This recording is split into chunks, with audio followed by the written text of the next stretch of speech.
Police को जो roast किया इस लड़की ने देखो।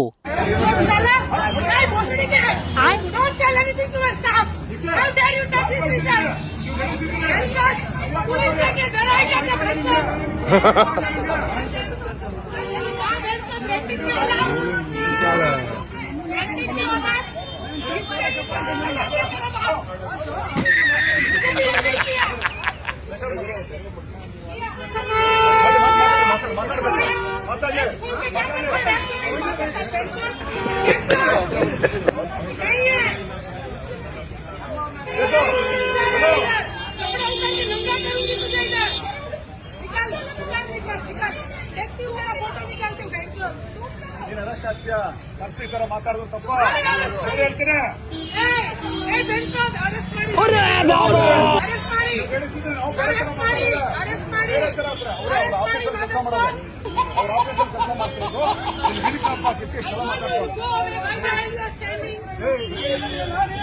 ನೀವು ಪಬ್ಲಿಕ್ ಹೋಗಿಬೇಕು ಅವ್ರಿಗೆ ಅವನಿಗೆ